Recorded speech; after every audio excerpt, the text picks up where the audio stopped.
Welcome, everyone, to the From the Shadows podcast. I'm your host, Shane Grove. And before we get started with today's episode, I just want to remind everybody that if you want to get a hold of us, you can find us on Facebook at From the Shadows Podcast or our forum page on Facebook, After the Shadows. It's kind of where a lot of people hang out and, put up their own posts or whatever and just kind of talk to other From the Shadows fans. You can find me at Shane Grove Author on Instagram. You can send me a message there. You can find us at our From the Shadows podcast Instagram page. Send us a message, or the good old-fashioned way, go to our website, hit the contact button. You can send me an email. I promise I'll read it. I'll get back to you, especially if you have an experience that you want to share and maybe come on the show and talk about. We'd love to hear from you. I mean, those make the best shows, talking to real people who've had real experiences. And then another reminder, go check out our Patreon page. There's some extra shows that go up there every month, commercial-free shows. And we put up some pictures and videos from other guests that don't go up on our regular pages. So there's a lot of cool stuff there. So I want to, I mentioned a couple episodes ago, I think, that Monster Fest is the gift that keeps on giving. It's kind of like the Jelly of the Month Club. Okay. And we met so many awesome people at Monster Fest, the judge and I and Phil and Nita, that we just love the fact that so many people came forward, talked to us, shared stories, and have then wanted to come on and share those stories with you guys. Now, the guest that I'm gonna get ready to talk to, I'm kind of feel privileged to get to talk to these guys because, how should I say it? This like Linda, who's coming on, I feel is like a piece of cryptid history. Do you think can I say that, Linda? Yeah, that's fine. Don't call me an antique. I don't want to call you an antique. I am one. Okay. But Linda's what I'd call like part of history, part of folklore, part of something super cool. And it's she's going to be the first person that we've had on the show that actually, back during the time of Mothman, like when the 13 months or so, right? Or is that or 16? How many months? 13 months of sightings. She was one of the lucky or unlucky young people who had a run-in with the legendary Mothman, and I'm excited to hear her story. I have not heard any part of it. And I want to pick her brain and then really get down to it, because I think loyal listeners will know I'm kind of on the fence about the Mothman. I've thrown out some of my very uneducated opinions on what it may or may not be. So I'm excited to hear what Linda has to say. And then Chris is with her, and Chris and Linda together have a really cool story that they're going to share, I think, here after we get into the Mothman. So I love the fact that these guys are experiencing this stuff together and are coming forward with it and sharing their stories. So Linda, let's just get into it. Take us back to wherever it was outside of Point Pleasant back in the 60s, and kind of set the stage and tell us what the heck happened. Well, I was born in Pomeroy, Ohio, which is a small town on the Ohio River, about 20 miles north of Point Pleasant. And my house sat right on the river bank, right beside the Pomeroy Mason Bridge. And on the night of April, I believe it was the 15th, 1967, my boyfriend picked me up and we went for a ride in the country. And we went across the Pomeroy Mason Bridge over to Mason, where I was born. And the times back then, it was always, let's go look for the bird. That's what everybody called it.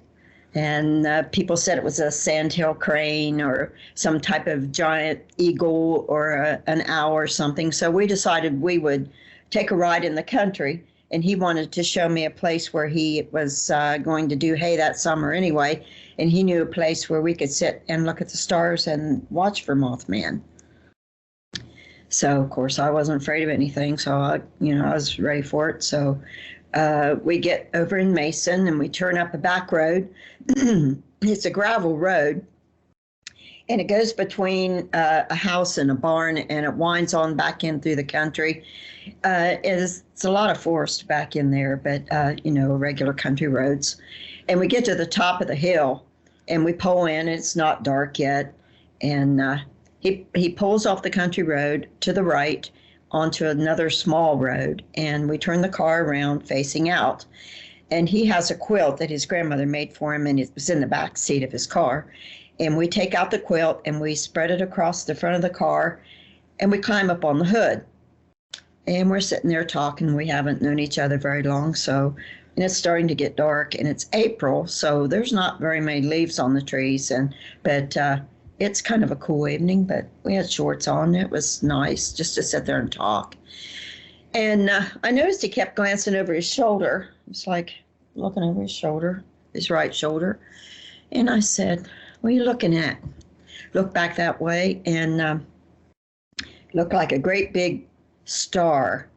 Reminded me of what I would think a supernova would look like. It pulsated. It came in and then it went out, and came in together and went out. It was a pretty clear night, but this thing, it came through the clouds, and we're looking at it through the tree line. It looks to be maybe, I don't know, 50, 75 yards away. But when it come through the clouds, it just burst through the clouds, boom, and everything was red. The clouds were red. The sky was red. And I'm like, oh my gosh, what is that? And of course, we're sitting there and we're dumbfounded. We're like, what is this? So it reminded me of what you would think of a supermoon. When you're looking at a supermoon or a big full moon through the trees, how bright it is. Didn't hurt your eyes to look at it, but just was sitting there. I'm like, what's wrong with the moon? Is the moon exploding? What's happening? And all of a sudden it started to move. And when it started to move, it moved very slow, just moved like this. But it was like eye level. And we were turned and sitting on the car like this and watching this great big ball of red light move with no sound. So we're like, oh, shoot. And it got almost even with the road that we had pulled off on and stopped. And this is where I had a little bit of lost time, which I will tell you here in a little bit.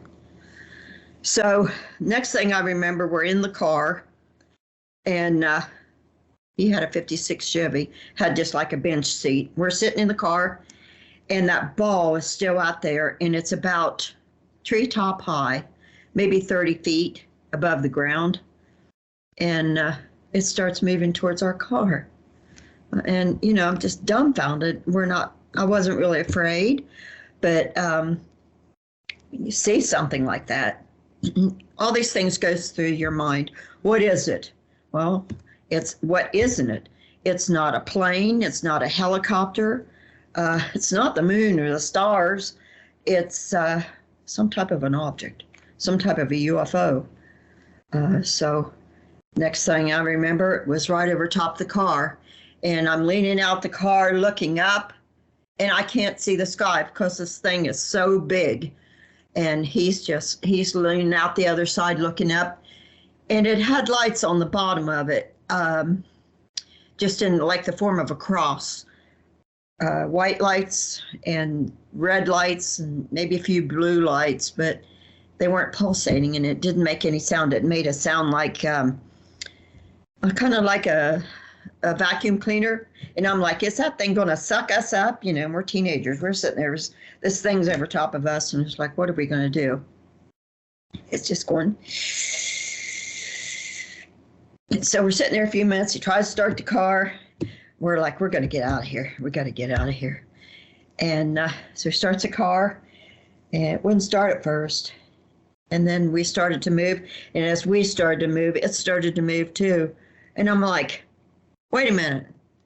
What is that? Look at that. Look at that creature. Look at that thing. And there was this creature that flew out from it, out from under it, away from it, to my right. And he's like, I'm trying to drive. I'm trying to drive. I said, don't you see it? Don't you see it? He's like, I see it. It's a UFO. Let's get out of here. I'm trying to drive. And I'm like, no, look at that creature. And this man thing, this creature, it was between 9 and 10 feet tall, I would say, or long. And you know, the old Superman movies where Superman flew. And when he flew, he had his arms back. That's what this thing did. And it was black. That's all I could see, because at this time it was getting dark. And it jumped, and it just in a flash, in a moment of time, it flew up into the trees across the road. And I'm looking at that. He's turning left, trying to get down the gravel road. Gravel's flying everywhere, and this UFO goes straight down over the hill. And I'm look at that creature, look at it. And he's like, I'm getting out of here. And of course, we're fishtailing, and I'm sure we're on the hillside, and we're going to go over the side of the hill. So I'm like, oh my God, what was that? Did you see it? He said, all I saw was that object. I didn't see anything else. And I said, there was a creature, and it didn't have, my dog's barking. It really looked like it had any head. It was just, it all came down into one thing, and it had its wings or its arms behind it, and it jumped, and it was in the trees, and it turned around, and I'm freaking out. So we go on down the road to an old abandoned mine. It was an old strip mine area. The whole area was, but this place is where the kids, it was like a lover's lane. I said, pull in there. Let's pull in there and talk about what we saw. So we do like we did before. We pulled in, we turned around, and headed like out. So if that thing came back, we could get out of there. And we're sitting there talking. I'm like, I want to go back up there and see that thing. That's that Mothman thing that people are talking about. He goes, I didn't see it, but I don't want to go back up there. And I'm like, well, let's just sit here a minute and see if we see anything. And I'm like, is the moon supposed to come up tonight? And he's like, no. And I said, well, there's a light coming up over the hill, the road, as we're looking straight to our left is that road we came in on. I said, there's a light coming up over the road. And I said, I think people are coming. And I said, we need to get out of here. And he said, oh, look. And it was a ball, a white ball about the size of a Volkswagen, a round, small car. And it just came up over the hill, and it came up over the road. It was flying about 3 feet above the road. And I'm like, what is that? And he said, I don't know. And he tried to start the car, and the car wouldn't start. I'm like, oh my God, here we go. So it followed the road. The road was curvy, but it was only about 3 feet above the road, and this big ball of light, it came, followed the road. I'm like, could that be, they'd send out something, come looking for us? What is that? He said, I don't know. And it stopped even with us, parallel with us. And next thing I know, it was turning down that road, coming down the road straight toward us. I'm like, oh God, we're dead. And it gets right to his side of the door. And I'm like, oh, gee whiz. And it goes around front. At this time, you know, I'm freaking out. We just saw a creature. We just saw a UFO come through the clouds, burst through the clouds, and it chased us down over the hill. We went down over the hill, and now this thing, and it gets right at the edge of the bumper, front bumper of the car, and it just sits there. And it doesn't make any noise. And as I've told other people before, I believe the thing itself was alive. It was more than a light. Like a ball of energy, like a ball of energy. Ball of energy. I tried to look into it. You know how it didn't hurt your eyes to look at it, but like a fluorescent light. I tried to look into that light. I'm like, could that be that Mothman in another form or something? Or did they send something out after us? And I don't know how long we sat there, but I remember that it didn't hurt our eyes to look at it, and neither of us were really extremely afraid. And the next thing I can remember, it went up over the hood of the car, up over us, and was gone in a flash. And by this time I was on the floor, on the passenger side of the car, and he is slumped over the steering wheel like this.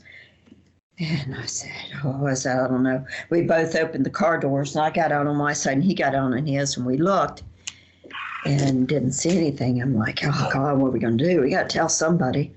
And I'm scared to tell my dad, because my dad was pretty strict, and I'm like, oh, he's not going to like it because I was up here. And then we had this experience, and that creature I saw, that thing could have hurt us. So I said, let's go across the Pomeroy Mason Bridge. Let's go across the bridge. My house was to the left, just down over the hill along the river. But we came to the end of the bridge, and we turned right and go towards Pomeroy. And we're going to go sit on the parking lot and talk about it and see if we can see. The parking lot, that's one of the few places in the United States that has the largest expanse of a town frontage on a river. And there's a big parking lot there where all the kids used to congregate on the weekends. So we're sitting there, and we see lights going back across above the sky there. And I'm like, could that be it? Could that be it? Well, I don't know what happened to that great big one, but could that be it? He's like, let's just go home. So I said, just take me home, and I'll tell my parents what happened.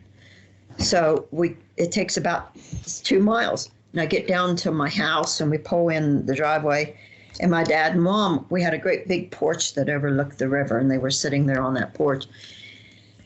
Oh, and my dad comes running out to the car, and he said, you'll never believe what we saw. And I said, what'd you say? Right directly across from our house is a high school called Wahama High School. It stood for West Columbia, Hartford, and Mason. Wahama. And over the hill from Wahama High School is where we were, over in this foothills. He said this small ball of light, about the size of a small car. We were sitting here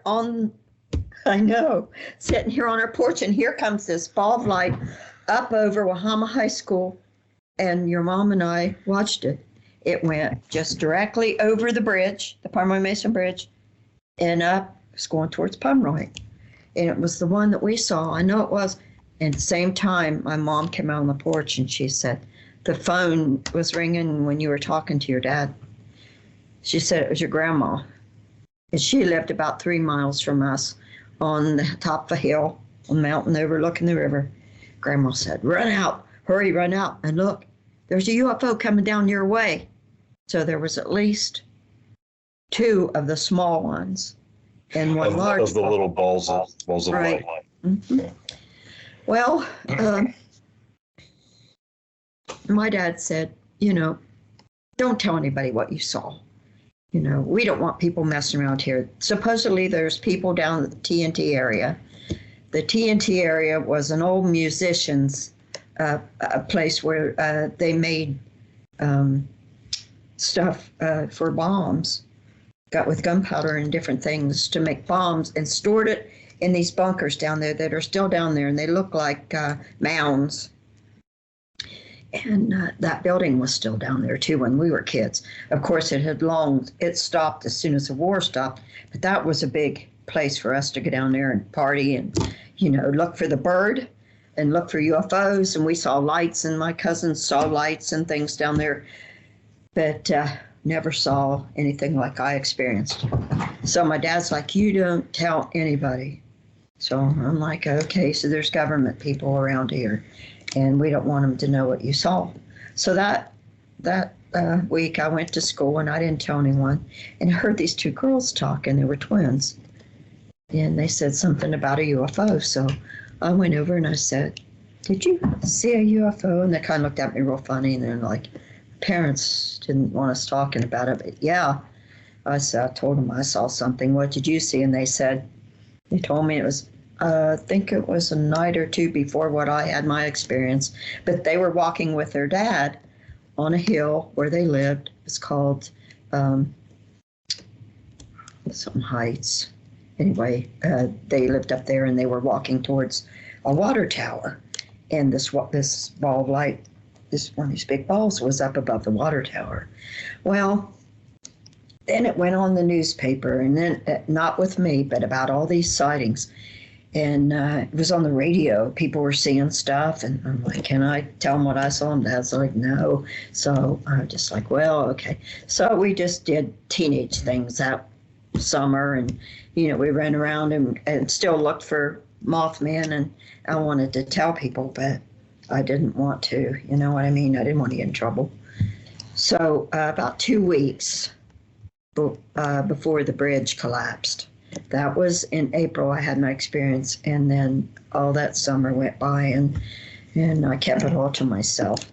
Well, in December of that year, about 2 weeks before the bridge collapsed, I wanted to go Christmas shopping, so I went down to Point Pleasant to go Christmas shopping. And the Silver Bridge, for those who remember it well, it was a suspension bridge, and it swung like one of those old swings you see, at the fair and stuff. And we used to just go down there in the car and sit on that thing to let it swing because we thought it was cool. Because we were sure it was going to do this. It swang that much? Yeah, oh yeah. It was like this. And when it was full, you were sure it was going to go like this, And I can remember going down there with our friend Diane, and I'm like, "Oh, it's going to collapse," We make fun of it, and it was horrible when it did. But 2 weeks before, I went down there, and of course it was Christmas traffic, and I was stuck in the middle of that bridge. And I can remember the lights of that bridge that night. I can remember the Christmas lights down in Point Pleasant. So I stuck out in the middle, and it was swinging, and I'm like, "Oh, please God, don't let it collapse." Went across the bridge finally, and the light changed. They had this stupid light at the end, and so traffic backed up, and it was dark. So I went down to the shop, and I was going to get something for my sister for Christmas. And so I pulled in front of the shop and found a spot, and I went to get out, and there was this odd-looking guy. He was standing in front of the shop. I thought, "What's he doing hanging out there?" And he was all dressed in black. I know this sounds incredible, but it's true. He was all dressed in black, and he had a black hat and black glasses, and he was standing up against right where the door is, where you go in. He had one foot up against it. So I was parked there, and I thought, I don't want to go in here, but people were coming and going, so I thought, well, oh, well. So I went in, and when I came out, he was still standing there. And I kind of nodded at him, and I thought, man, he's weird. It must be one of those government guys. And I turned and looked down the other way, and there was another one standing down there leaning against a flagpole or a light post. Well, I went home, and I didn't think a whole lot of it, but I told Mom about it, and she's like, "Well, it's just those government guys are down there." I'm sure it was one of those men in black. So a couple days before the bridge collapsed, we were preparing. My sister was going to get married on the 16th of December. So I think it was the 13th or 14th, maybe a Friday night. My dates are not really all that good. It was so long ago, but I know that we were having a party at school.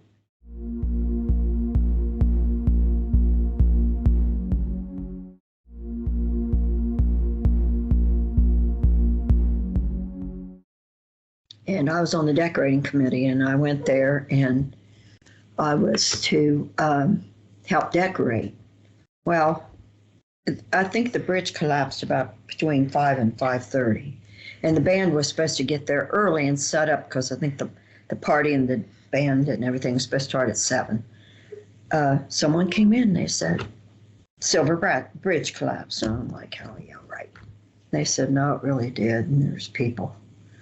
Well, to back up just a little bit, the night before that, I had a dream that I saw all these packages in the water, and there was all these cars and people screaming and metal crashing.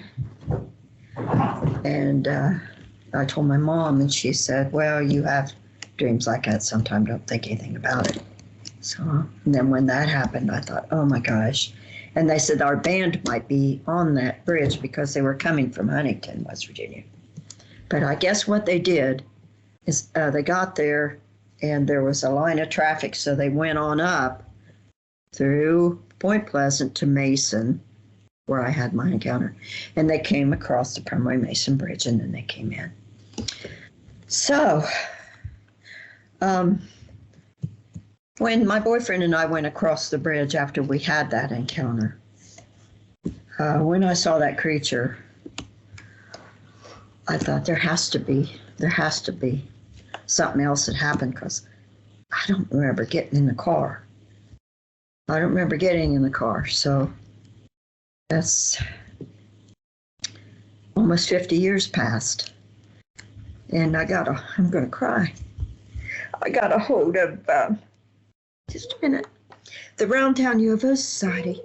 Now that somebody can help me deal with this trauma. I have to know what happened. I have to know. So I went to several of the meetings in Circleville. And that's where Chris was, and I met him. And they said, Linda, would you like to be regressed? And of course, part of me was like, oh, yeah. And then part of me was like, oh my God, when am I going to find out? So I agreed to it because the woman that was going, she's a psychiatrist or psychologist, and she was very nice, and she came to the meetings. I mean, she's real open-minded and stuff. She said, oh, I'll be fine, I'll help you. I'm licensed and I can do that. So I'm, well, okay. So she takes me in and puts me under. And I thought, when you are under hypnosis, it's like you're in a sleep state, but you are aware of what's happening. But it can take you back to that time, and you can see what happens to you, and you can remember things, and all of these memories started coming back. I remember I was on the car hood, and the blanket slipped off, and I fell on the ground. And we weren't there that long, and I remember that the hood was still hot, and I burnt my knee. And I bent down because I had shorts on. I was rubbing my knee, and I looked down, and I swear to God, there were 2 pair of feet standing in front of me. And I was 16, and I knew it wasn't my boyfriend's feet. I drew a picture of it when I got home from regression. And it is this big creature with big feet. And all I can remember is, this is wild, but it picked me up, and he was in the car. And I don't know how much time lapsed. We had between half an hour and 45 minutes of lost time. But this thing picked me up. It didn't hurt me. It pulled him out of the car. It pushed me in, then put him in and shut the door and flew away. And I'm covered with cold chills. All I think about, that thing had a hold of me. And I lived with that for over 50 years, almost 60 years before I told anybody and learned. And the woman that my regression is on, the Roundtown UFO Society, ufology.com. And it tells the whole story of me, and I'm under. And she wanted me to come back because she said, I know there's more. I know there's more. And it was 5 years ago, and I just can't do it. But maybe sometime, maybe I can. Because every time I talk about this and that creature, and knowing that thing had a hold of me, there's all kinds of things that go through my mind. It's like, and I wonder why. There's an echo of me. I affect. What the heck? What the heck happened to the echo? Yeah. Well, I wonder if maybe you weren't allowed to remember it because it sensed that would just be way too traumatic for you to. I'm sure. Have that memory. So I want to go back. I hate to make you relive. No, that's okay. It's good for me. It really is. I don't know. I can see I'm watching you tell the story and listening, and it's similar to the times I've been with the judge when he tells about the wind story about his daughter and the little being trying to get his daughter to go outside, and he gets choked. He physically gets choked up, and so I'm sitting here watching. I'm like, holy smokes, first of all, I can't imagine any of that happening anyway, and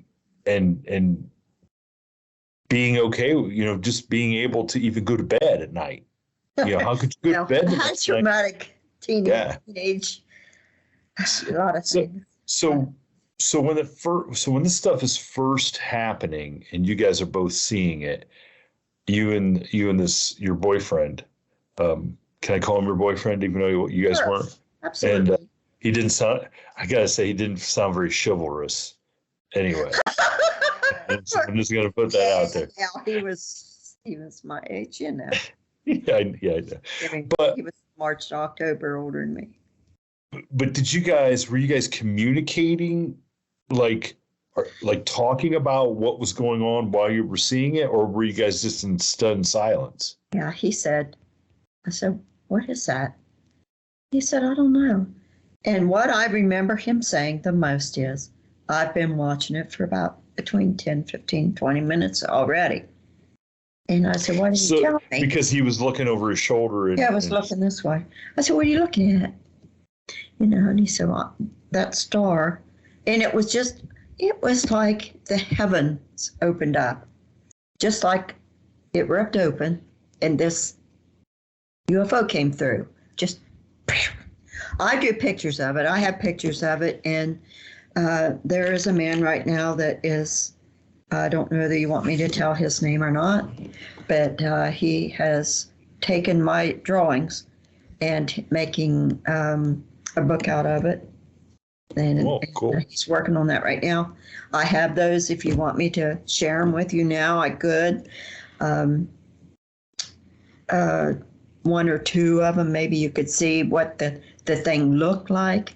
I can get those while you're talking to Chris or something. But when we come across the bridge, I said, I feel funny. And he said, I do too. I can't explain it. And this was pre-computer times.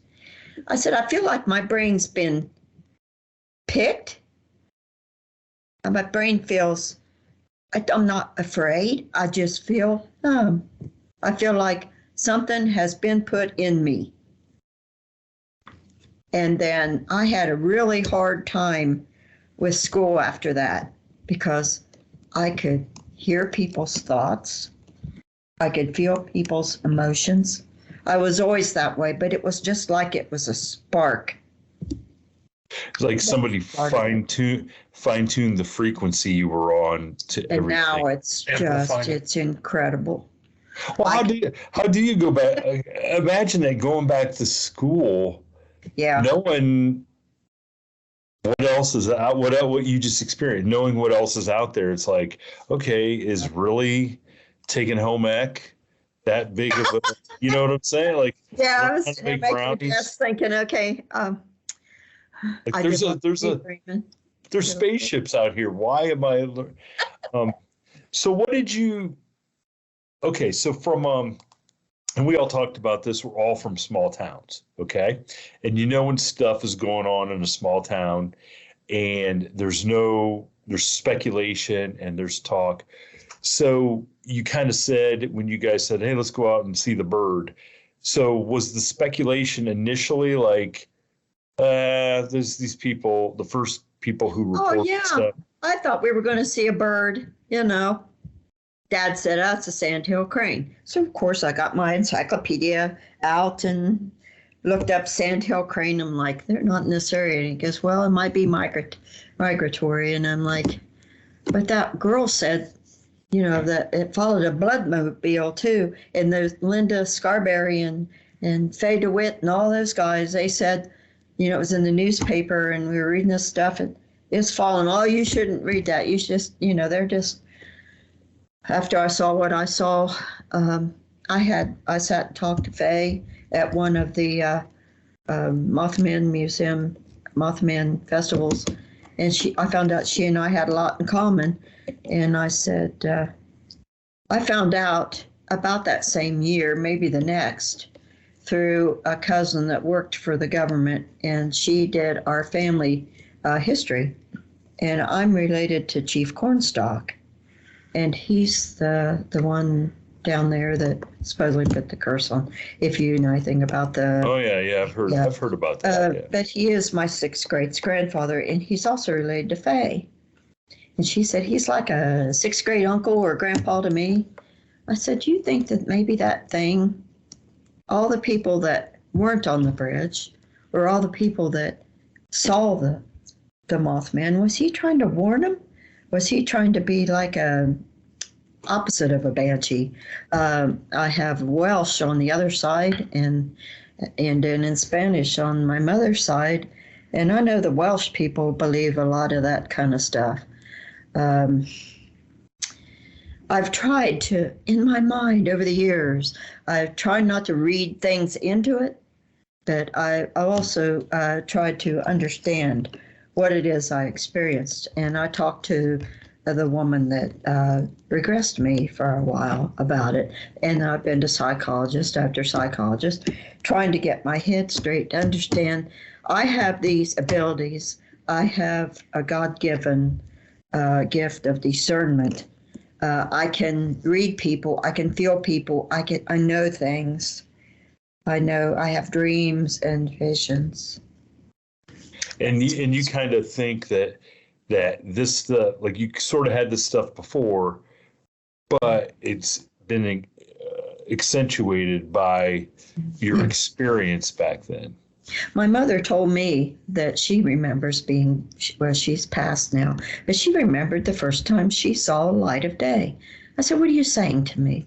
She said, I remember the first time I was born. And she said, when I was in the hospital and had you, and I was born in Mason, which is where I had my Mothman experience. She said, I was given ether and put under, and the doctor, put me under. And she said, I saw this tree of life. And she said, all these people were coming out of it. And she said, Jesus was there, and you came out of it. And he said, she's a special child. And she didn't tell me that until I was like in my 40s. And I said, well, maybe that explains some of the stuff that I've had all my life. And I started telling her about my ghost encounters and spirit encounters and things that I hear, things that I see. And when I was 3 years old, I saw my guardian angel. And I was just out playing in the rain, sitting under a eave spout with a little boat, playing in the rain. And this woman was there, and I can remember the sun came out. And I couldn't see her when I turned around, but I could see her in my peripheral vision. That's another story that I could tell you sometime. But, so here's here's the aspects of the Mothman thing that really just leave more questions than anything. Is that so? Your experience was definitely what we would call a UFO experience. Okay. Yeah. And this creature that your belief is what everybody was seeing as the Mothman. Yes. It obviously had something to do with that UFO. Okay. Right. But then when we talk about like Chief Cornstalk and putting a curse, I don't believe he did. Yeah, he did. But that's what I'm saying is that those, and I hate to say, are they connected somehow? Yeah, like how could those be connected? I think through maybe the native blood. Because that opens up a whole can of worms. I don't know. I mean, there's all different avenues that you could go down one and study it for the rest of your life. And it's still not. You just have hypothesis. You just wouldn't know for sure exactly what it was you were encountering. All I know and all I can tell people is I had an experience. I saw things. I couldn't tell you 100% what it was. I know what it wasn't. And I know that it didn't hurt me and it had every opportunity. But I think that opportunity in the long run has given me the ability to help so many people connect with people that have passed over. Now that's what I do. I talk to people where their loved ones, have passed. I give them names. I don't know where that comes from, God. I'm just a conduit. He tells me this stuff. I tell them, so-and-so is here, and they want me to tell you this. I have pulled people over in the grocery store, but I read the Mothman prophecies when it first came out. I couldn't wait to get it. And there was so much of it in there that is real.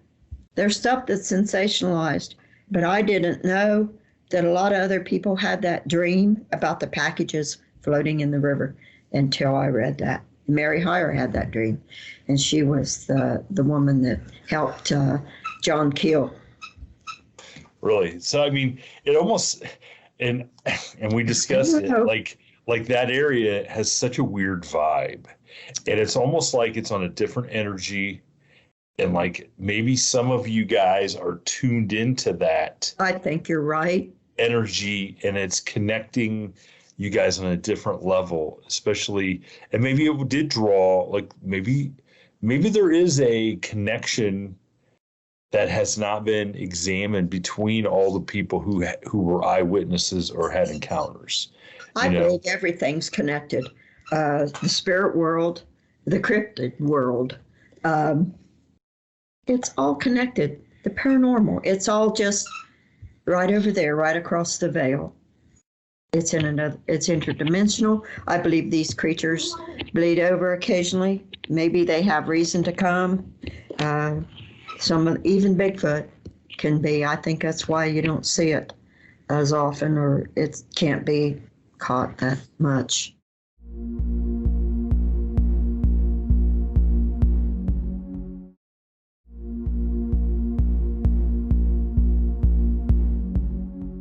And so once the bridge collapsed, the sightings and experiences of this creature that everybody was calling Mothman kind of ceased, really. They still have it. There was a man 2013 or 14 between Point Pleasant and Huntington, I think. He and his wife were coming back and they saw it. It jumped over the side of the road off of the interstate into a creek. People still see something, but I think that there's possible, just like Bigfoot. Maybe there's more than one. Maybe they move on because the sightings in Chicago, and it seems like someone even said during 9/11 that it was seen around the Twin Towers. I don't know. I don't know, but I know that creature that I saw matched what everybody said. I didn't see any feathers. I didn't see anything like that, but I did see a big, heavy creature, 9 to 10 feet long, that was flying, and it flew across the road that we had come in on to my right and up into the trees. And I was hanging out the passenger side well enough that I could get a good look. Even though it was dark, I saw it. And I don't know what it was. Wow. It wasn't a sandhill crane. Well, it does not sound like it. And it almost, so what you described happening, immediately what I thought was, what if this was like one of the gray aliens trying on like a suit? Like you know what I'm saying? Like, like trying on a suit that gave them the ability to fly, that gave them, that disguised them. I mean, that was the first thing that came to my mind was maybe this was their attempt, this was their, they were trying out some new tech. I don't think he had a six-pack like the statue. He wasn't really a superhero. But that kind of like crossed my mind. Like, what if this was their attempt at being a disguise? Something that maybe wasn't that fearful. But maybe that they're not really truly equipped to be on Earth outside of their spaceship, and this was maybe sort of a suit that helped them with gravity, with maybe because everybody that I've heard, like when they run into these grays, they're not very scary. I mean, they're scary looking, but they're physically not imposing. They seem very weak. They seem weak.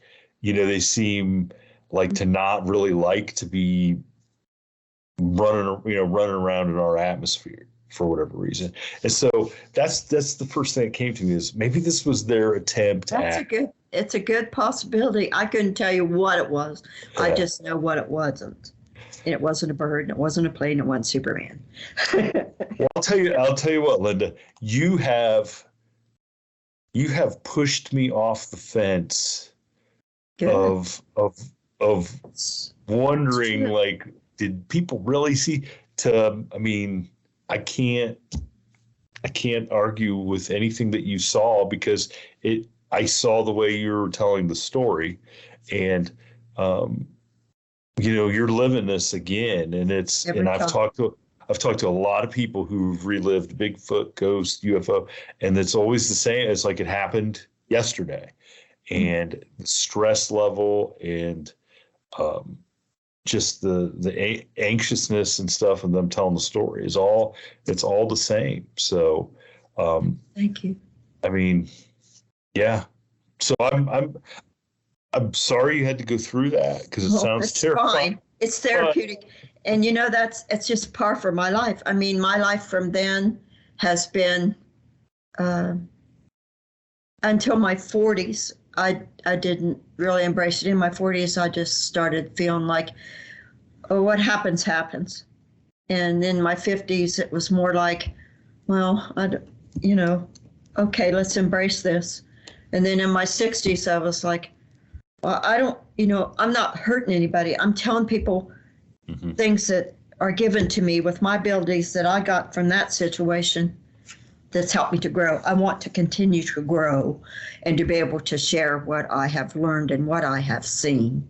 And one thing I take away from it is, I think that these creatures, just like every other creature that God has created or on this earth or whatever earth they come from, we need to learn to get along with them, accept each other, and learn by it and learn from each other. That's a great sentiment, considering we hardly can get along with the people next door. You know what I'm saying? It starts with us. I know.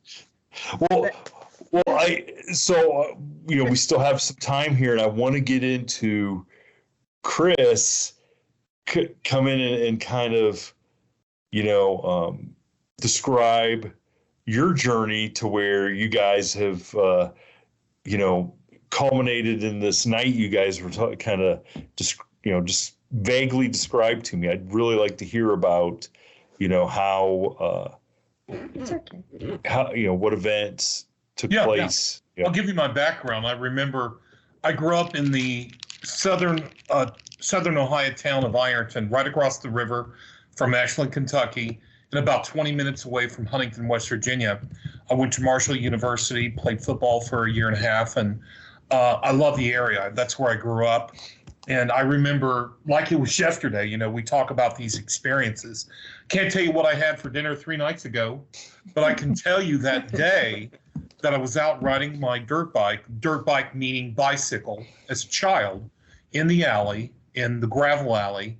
And I remember coming back from riding the bike with my friends into the garage, and I had this overwhelming instinct to look up in the sky. And I was like, what? And I'll never forget it, Shane. It was an overcast day, big thunderous cumulus clouds and a mix of crappy weather. But I remember seeing it. There was this object hovering in the sky. It was flat on bottom, domed on top. It was a dirty metallic silver, kind of looks like a battleship, or, you know, an old sterling silver. You know, the watches, you know, they're not clean, shiny silver, they're dirty. And I remember looking up, and Linda, whom I affectionately call Mom, she was talking about, we go through I remember definitively going through this laundry list where I'm looking up in the sky and I'm like, well, that's not a bird, it's not a plane, it's not a helicopter, it's not Superman. You know, I was into comics, I've always been into that. Love science fiction and fantasy from the time I could read. I grew up on comics. And so I'm sitting there looking at something that I see in the movies and I've seen in comics, but I'm like, what in the hell? And from time to time, the clouds were so voluminous in the sky that it would pass between me and the object. And then the clouds would dissipate and there was the object. And I honestly can't tell you how long. I remember just being transfixed. And then a big cloud went by and then it was gone. It didn't flash away. It was just gone. And I'll never forget that day, I started my journey of trying to figure out what in the world it was that I saw. And then I remember seeing that summer, that's when Eric Van Daniken's In Search of Ancient Astronauts movie and the book was out. And from that moment on, Shane, to say that I've been hooked is an understatement. I mean, I have been fanatical in my research, both personally and interviewing people, just going out in every situation, every single time that I've ever been amongst people. You know, it's the one thing that, you know, I think we all have gifts and abilities, and I'm not talking about supernatural, but one of my gifts and my abilities is connecting with people. It's so funny. I just realized this a couple years ago, Christopher William Parsons, connecting with people. I've always been able to do it. I love walking into a room of strangers and going in and introducing myself and getting a person's life story within 20 minutes. I love that. It's something easy for me. And for so many years, I just thought everybody could do that, but not a lot of people can. Or stalking them on Facebook, right? Yeah, there you go. And I can get details about this man's life, which but we talked about it earlier. But it's just, it's an amazing, fun ability to have, to be able to go everywhere I've ever been. I've never felt like I was alone. I've never felt disconnected from the world. And that's such a nice thing to have, to be able to engage. Oh my God, Shane, I think about all the incredible conversations I've had in my life about Bigfoot, about UFOs, about life, about philosophy, about sports. I mean, you name it. I've got all of those memories that just have enriched my life. But from that moment on, and I just, everything I could get my hands on.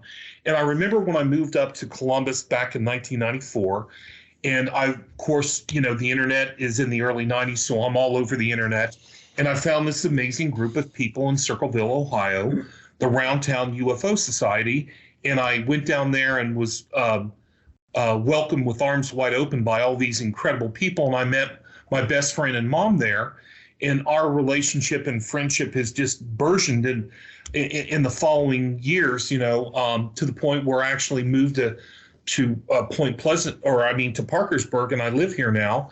And one of our favorite things in the world to do is every single night we get together and we will make dinner and we'll sit down and we'll listen to podcasts, we'll go to YouTube, and we just can't get enough information about the subject of UFOs, the Bigfoots. I mean, you name it, all the cryptids.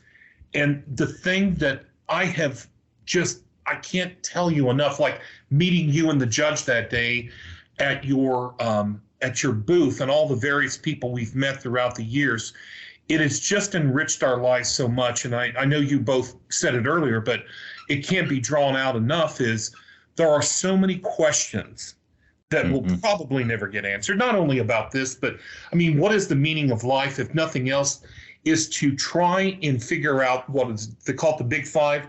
Who am I? Where did I come from? Why am I here? What is my purpose? And how much time do I have? And within that, you've got so much time and space and things to figure out. And this phenomenology that has been, you know, depending on how far back in history you want to go, that might be interacting with humanity, is, I think, very worthy of our time and our effort to try and figure it out. And, you know, one of the things we talk about all the time that obviously she and I have no problem with, and you were talking about it just earlier before the podcast, is people coming forward and sharing their incredible stories like hers and mine, and, you know, fearing ridicule, fearing people making fun of them and telling you, well, you didn't do this or you didn't see that. And for so many people like ourselves and the judge and so many hundreds, if not thousands of others, we've had these experiences that have shaped us in ways that to this day, like Linda will tell you, that's maybe unknown, but we have this drive and this desire to know more about what we experienced.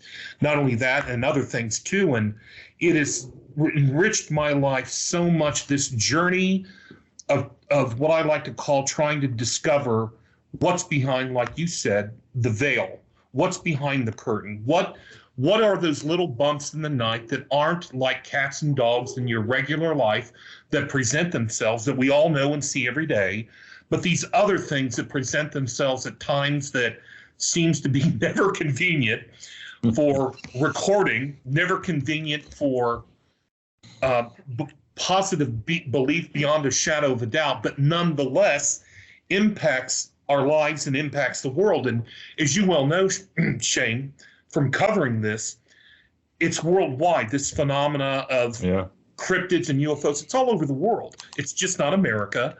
And like I alluded to a moment ago, depending on how far back in the past you want to go, there could be beings or things that have been interacting with humanity from the beginning of time and maybe beyond. And it's, oh God, the stories and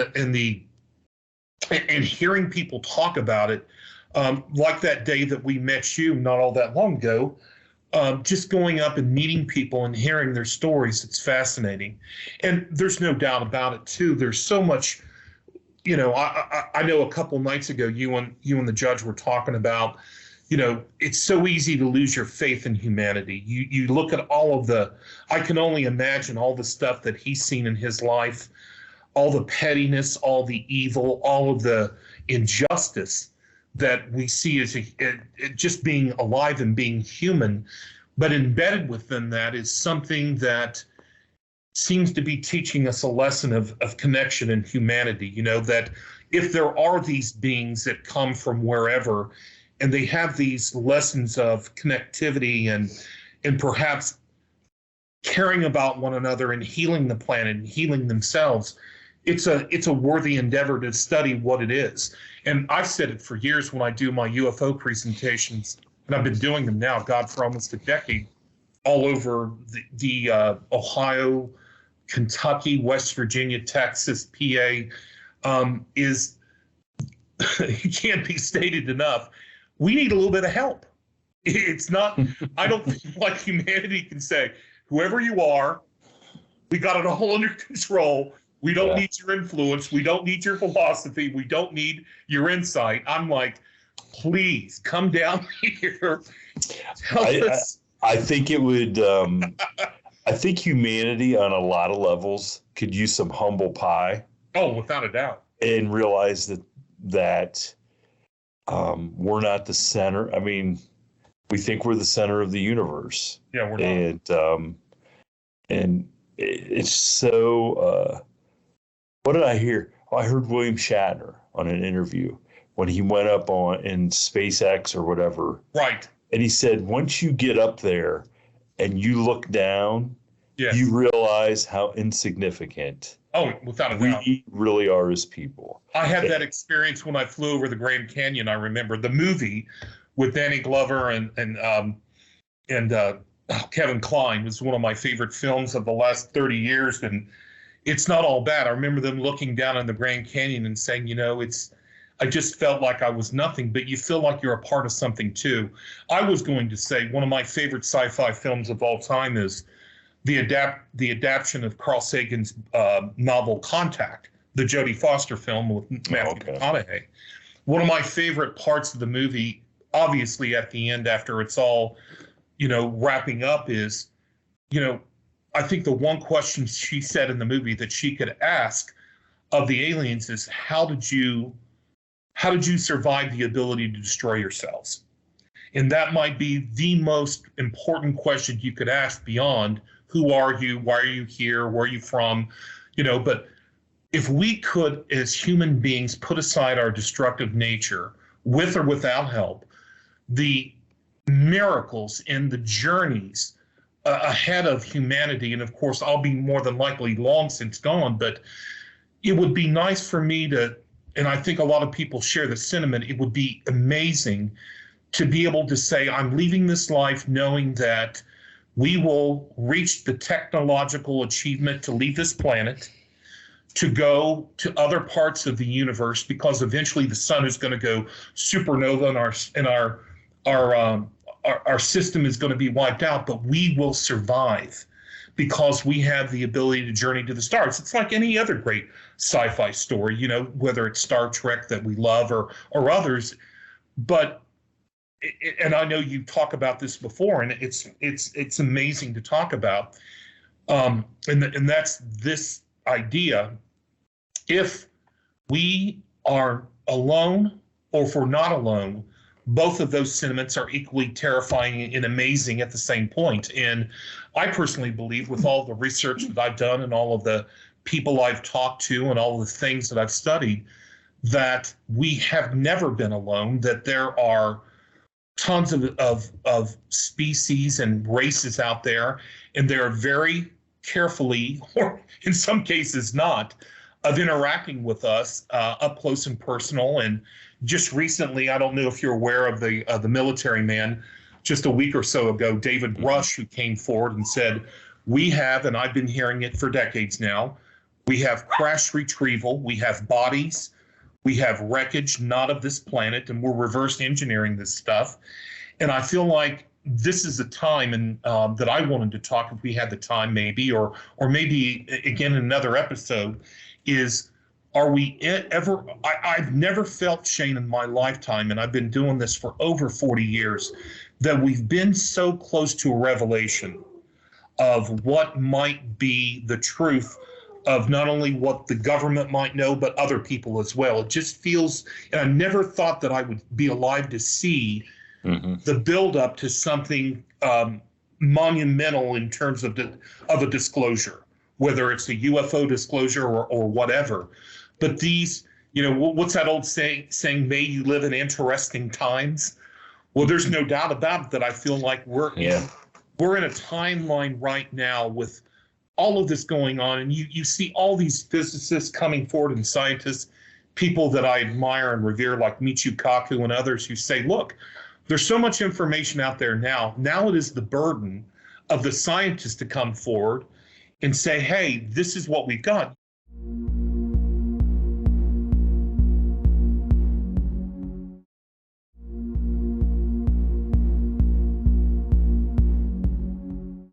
You look at those three incredible films from just a few years ago, the Go Fast, the TikTok, and the others, and Michio and others will tell you, and then you talk about, and I'm trying to think of the name of the one rocky supposed craft that went through, and I'm going to butcher it, Uma, whatever they call it, but the one Harvard scientist that's saying he thinks that's an alien craft that may be a scout ship or something. I mean, But again, I love to speculate. I love to open up my mind and have these discussions about whether it's Mothman, whether it's Bigfoot, whether it's the Loch Ness Monster, whether it's aliens. Somehow I feel like it's all connected, and it's definitely worth our time and our discussion. And I just want to say thank you and the judge and so many others that we have met who care enough to and have a passion for this and want to discuss it out in the open and encourage as many people as possible, like Mom and others, who want to come forward and share their story, because I think it only benefits us all to have these stories shared. And it's okay to speculate, but like you said before, and I can't tell you what I saw that day. She can't tell you where they came from. We can explain our experience, and then we try to draw from other people and connect the dots and reach conclusions. And it's just eminently fascinating and I think fun to try and take all this information and try to, if we can, piece it together. And I think that's one of the things you were talking about, and I love to hear you say that, saying that you finally heard a witness who have pushed you over to the point it's like, you saw her reaction. We talk about it all the time, how important this is and how this impacts humanity. And I'm going to shut up because I can go on forever. But I think the point that I'm making very simply is how much we both love it. And we appreciate being able to talk to you and others about it. It's just something that we love to do. And thank you for the opportunity. And and we'll talk about anything else that we have the time to talk about. You teased me at the beginning before we went on air about this Bigfoot experience. So I want to hear. We'll close out the episode. Tell us what's been going on out there at your property and why you think it's Bigfoot out there. We call it the night of being under siege, and I'm going to let Mom start, and then we'll both finish it off. And thanks again, Shane. About that night. I will be brief, but I always go out in the woods here. We got behind us 300 acres of nothing but woods. And I go out there and I take my dog and go out there, and I have found structures. I have found footprints. I have heard growls. I have heard knocks. I have heard whistles. I have heard trees falling, and I have heard what sounds like metal on metal. I walked around the creek and I thought that there was someone pitching a tent, and it just sounded like, and I thought, who'd be out here? So one day I walked out there with a friend of mine at that time, and looked up in the trees on the path, and there was a skull about 6 feet up in a deer skull, an 8-point buck. And it was up in the top of the tree, farther than I could really reach. And I thought, that's really strange for that to be up in there. It was a skull that looked like it'd been bleached out for a long time, like someone had taken care of it. So I came back, and my friend left, and then he called and he said, why don't you go out there and get that skull? And I said, oh, okay. So about 3:30 in the afternoon, I went out, and the skull was still there. So I climbed up in the tree and got it and put it down in a bag. And I started to turn to my left and walk. I thought I'll go back the creek instead of going back the path we had made. And I got almost over to the creek, and there was multiflora roses, a whole bunch of berries and roses there. And I heard movement behind it. And I sort of stopped with that skull, and I heard, and I thought, all I could think of was Old Yeller and the Wild Pigs. How, I don't know, you're probably not old enough to remember that. But of course I remember. Of course I remember Old Yeller, yeah. I thought, those wild pigs are going to get me. They're going to chew me to pieces. And it was, that went on like that. And there was two of them. And it was like one of them was saying, I don't care, let her have it. But it's mine, I want it, But I couldn't see through. I was standing there, and I was just shocked. It was like, oh my gosh. I think they call that the samurai. The samurai Samurai speak of the Bigfoots, maybe. Yeah, they call that samurai chatter, or And I was less than 10 feet away from him, and I still couldn't see. Well, I stood there until I heard one of them really raise its voice, and the other one turned and growled and ran back far up and over the hill and was screaming as it was going. And I thought, oh my God, I can't run, you know, what good would it do? So I went over and I sat down on a rock bank against a tree with my feet in the creek, and I sat there and I was kind of like chanting and singing and stuff, and got myself settled down. Then I walked back and took that skull and put it, we have a veranda. It's like a screened-in porch that overlooks those woods. I put that skull out there on the veranda. And ever since then, we've had weird calls and owls that it didn't quite sound like owls, and coyotes and smells and footprints and knocks. So after Chris moved out here, I was telling him about it. And my granddaughter Meredith, she's 13, and she came out to stay. And this was April of this year, Shane. This is the March. It was in March, latter part of March. Okay.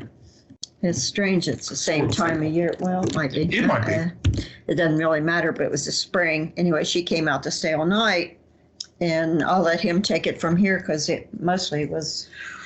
Well, it was a crazy night because Meredith was staying with us, and it started off with definitive. It felt like, Shane, I mean, there's no way of saying it, that there were people literally slapping the side of the house. Now, the house has, you know, like so many homes here, they have the plastic siding, and it sounded like, and the house would shake. I mean, there was enough force that we could hear it 2 or 3 rings away. And all night, you know, for a couple hours, we would be outside. Yeah, we would be watching TV and eating, and we would hear the side over here. And I looked over at her. I'm like, what the hell? And I remember going out. There was nothing there. And of course, we have a mountain feist, and she's very feisty, and she has to go out on a regular basis to do her business. And I remember taking her out to do her business, and it was just at the time, it was like 9 o'clock and change, and it was dark. And Meredith went out with me, and she was in her jammies, and she was barefoot. And right outside of our door, we have the wooden porch, and then we have the concrete part of the porch, and then the steps that go down. We live on the side of the hill.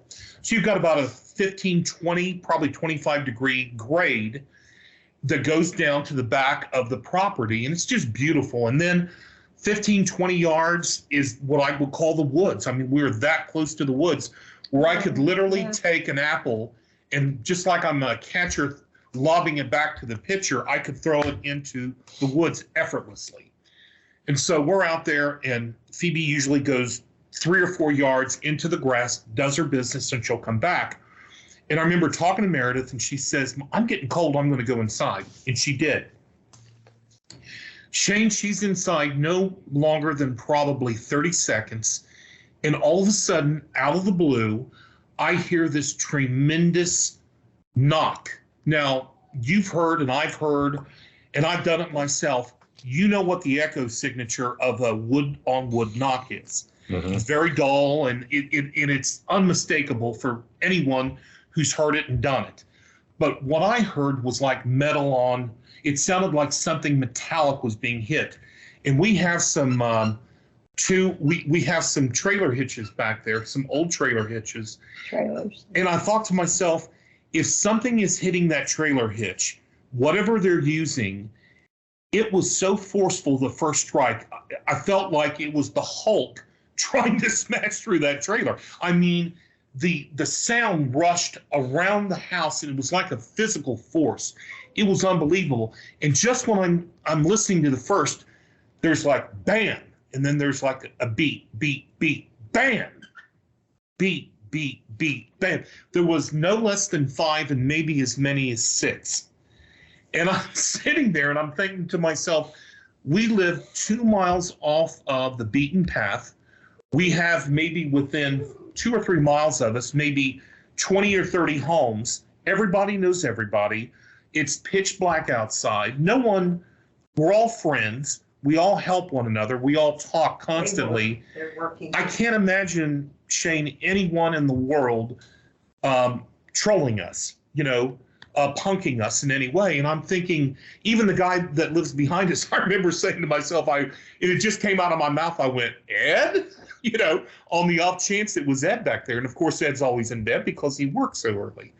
So I'm sitting there thinking, what in the hell just happened? What did I hear? And I remember thinking to myself, it was so funny. I was telling Mom, I'm like, I'm a big movie fan, obvious, and I know you are too, for all kinds of, both for all the stuff that you're into. And I remember thinking to myself, if I'm in one of those, if I were in a movie that was part of this phenomenology, and I love music, what's the background soundtrack playing right now as I'm experiencing this?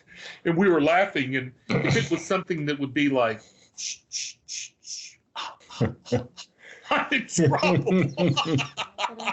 But it wasn't, but it was so funny because, and I remember as I'm sitting there having that surreal experience, not afraid, just curious as to be what in the world could be in our backyard making a sound loud enough to wake up the dead, and then nothing, no follow-up.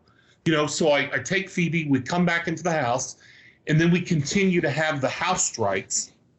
And at one point, and all four corners. Yeah, the house is surrounded. And at one point, Mom and Meredith go to bed, and can I tell it? Mm-hmm. She's in bed with her door shut, Mm-hmm. in like a 15 by 15 room. And of course, it's right below mine on the right side of the house, so it's on the slope. She's in bed with Meredith under the covers, and she hears what appears to be pebbles being thrown in the room, hitting the inside of the door and falling down on the carpet. Out of the blue. And bangs on the outside, and the next thing we know, I hear a handful of rocks hit the inside of the door, and Meredith said, "Giggy," she calls me Giggy, "Giggy, it's in the room." And I said, "Well, I'll go get Chris." So I went up and she got up and found nothing on the carpet. Mm-mm. Nothing. She came upstairs and got me, and I went downstairs, and all three of us laid and fell asleep. And then I remember waking up, looking over at Meredith, and she was laying there sleeping, and the door was open and Mom was gone. And I'm like, oh hell. And so I get up out of bed, and I slowly but surely go up the stairs, and she's in her rocking chair, that big, beautiful brown rocking chair. And she's looking at me smiling. She goes, "I think it's over." And I said, "Yeah, if you've been up," and it was like 3:30 in the morning, and we stood up talking for the next 2 hours. And it was up till 3:30. Yeah, it was gone. But that was a crazy night. There was and no the next wind, day, no the wind, next no day, rain. and this is the thing that's crazy, is based on all of that striking and sounds, and then that whatever the heck that metallic sounding was, maybe I'm thinking there's got to be tracks. There's got to be. I mean, the house is probably destroyed. I did an examination of the house and an examination of the yard, and just as I found out very quickly, absolutely no evidence of anything happened the night before. The side of the house was intact. There's nothing in the backyard that would indicate that anything was hit. Nothing. And I'm like, I just started laughing, going, after everything we heard and experienced, who in the world would believe, And if I were hearing the story, welcome to my world. Yeah, how would I feel? But how do you describe what we went through and not have a shred of physical evidence whatsoever to support it? The back of our house, what is that, about 50 feet? Oh, at least. From the bottom to the top, because it's like 3 stories. And it was hitting right here on the wall behind me where I was sitting, just boom. So it's almost like it was a paranormal experience. That's how we felt. They say where there's Bigfoot activity, sometimes there's that was a crazy night, Shane. I've talked to Timothy Renner from Strange Familiars, and we've discussed this, that the same stuff, the same kind of activity, okay, you experience it in your house and you call it a poltergeist or a haunting. You have that same experience, knocks, noises, somebody mimicking something, footsteps, but you don't see it. And it happens in the woods. And he goes, people are quick to say, oh, it's Bigfoot. He goes, why isn't that it's in his mind. They're all interrelated. Well, in his mind, it's almost like it's more paranormal, those type of things, than they are attributed to Bigfoot. He goes, but if you have them in your house, you say, oh, my house is haunted. But if you have them experience them out in the woods, everybody says, oh, it's Bigfoot. The thing with me is I can walk in a room and I can tell if there's spirits in there. Most every place has spirits, but I can tell if there was what you would say ghosts. But it was different. I didn't feel that. What I felt was more of the Bigfoot activity like I've had in the area. And if we didn't have all the other signs, like the structures and, the whistles and the knocks and the tree breaks, and I've just got picture after picture after picture. I've documented it. Well, I'm going to tell you what, after hearing what you guys have been through in your lives, I don't think anybody's accepting an invitation to dinner to your place. We're such excellent storytellers. I know. We hopefully grazed the surface. That's just a part of my life. Yeah, it's fun. Well, I'll tell you what, I appreciate that you guys, first of all, stopped and talked to us. It's our pleasure. And that you guys agreed to come on and thank you and share some of your experiences. And Linda, I'm going to tell you, I think there'll be people that will rewind this episode, and not that, they didn't want to hear me and Chris talking about UFOs, but they're going to want to hear your experience again a couple times, because that's so compelling, crazy. So compelling. So, but I appreciate you feeling like you could come on and talk to me about it, so, and share it with everybody. Therapeutic. So, well, on that note, I don't even know what to add, but I just appreciate you guys. Thank you so much. We love your show. Yes. And it was our pleasure to meet you and the judge and your family. I just can't tell you enough that thanks to you and a fair amount of other people like you, this is the type of information I think, along with so many others, that the world needs to hear. It's no one will ever probably get, so few people will get to our level, Shane, and yours, where it's almost, I hate to call it a job, but you're just so interested. But I defy anyone to tell me that it's at least not interesting. Oh yeah. I can't wait. Like the interview I did last night, I was stunned at the end of it. I can't wait for, and I don't even know what order these are going to come out in, but it was a stunner, and I just, all I can do is just thank everybody for sharing their story. And I have a pretty good imagination, and when you can stun me, I feel like it's an accomplishment. But again, I appreciate you guys coming on, and I can't wait to run into you guys on down the road. Oh, we hope so. Maybe it's a Mothman Festival or another one for sure. You never know. Just out of the blue, I just might show up in Bucyrus one day and say, "Where's my mail?" I don't have it, but I could probably tell you somebody who does. I guarantee you. Thank you so much, Shane. We wish you the best. Hey, thank you. Thank you for tuning in to this week's episode of the From the Shadows podcast. Until next time, never shy away from the darkness or what may be lurking in the shadows. We are out.